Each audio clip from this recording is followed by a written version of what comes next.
Good morning and welcome to episode 64 of Oil Matters on Wednesday, the 13th of May. Crude prices are on the rise once again, with ICE Brent futures closing last night near $108 a barrel, NYMEX WTI just over $102.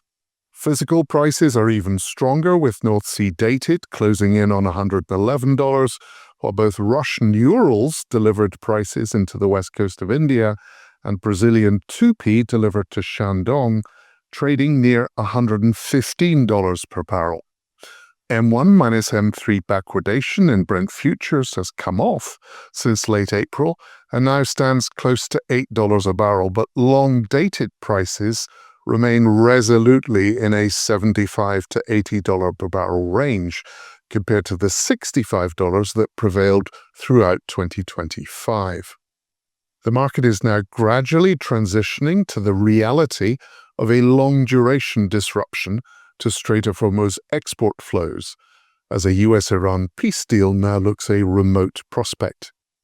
Ahead of US President Trump's departure for trade-oriented discussions in Beijing this week, he dismissed Tehran's counter-proposals for a peace deal as unacceptable. Iran's requirements include a definitive end to the conflict, the removal of sanctions, and the payment of what would effectively amount to war damage reparations. In addition, Tehran has consistently carved out any discussion of nuclear issues from a Phase 1 peace deal, something the US very much wants to be included. The Iran Revolutionary Guard Corps, or IRGC, has subsequently extended their definition of the Strait of Hormuz to include waters extending westwards from the strait itself to Syri Island and eastward to Jask on Iran's southern coast. The Washington Post, meanwhile, reported on a CIA assessment indicating that Iran is unlikely to suffer severe economic pressure from the US's blockade of Iranian exports for another 4 months or so. Iran has reportedly reached a deal with Iraq to allow crude exports via the strait and for Pakistan to receive LNG cargoes sailing out of Qatar. But it is still warning that vessels operated by nations observing US sanctions on Iran will be prevented from using the strait. In addition, Tehran still maintains it has a right to levy tariffs on ships transiting via Hormuz, something that neither regional energy exporters or the broader international community is likely to accept, at least for now.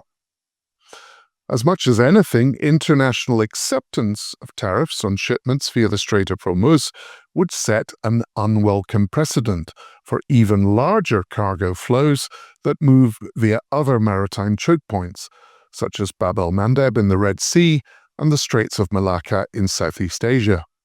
Indeed, some Indonesian politicians have already suggested a similar system of transit fees for the Malacca Straits as Tehran is seeking for Hormuz. The perception that Middle East oil and gas flows will remain severely limited in coming months is also reflected in bank and analyst crude price forecasts for 2026, which now generally lie in a $90 to $100 range for Brent for the year as a whole. Saudi Aramco's CEO, Amin Nasser, warned that without an imminent reopening of the strait, a cumulative 1 billion barrels of supply already lost from the system could be augmented by further losses of 100 million barrels per week. That looks consistent with IEA estimates this morning, suggesting 12.8 million barrels a day of supply losses so far since February. Indeed, Argos's own estimates for April OPEC crude production show this slumping below 19 million barrels per day. That's fully 11 million barrels per day below pre-war levels, with Russian exports also in decline in the face of Ukrainian attacks on production and export infrastructure. Data from analysts Kepler show onshore global oil stocks drawing by, on average, 2 million barrels per day in the period since end March. Demand destruction is clearly underway in the face of high prices and government policies implemented to conserve fuel supplies.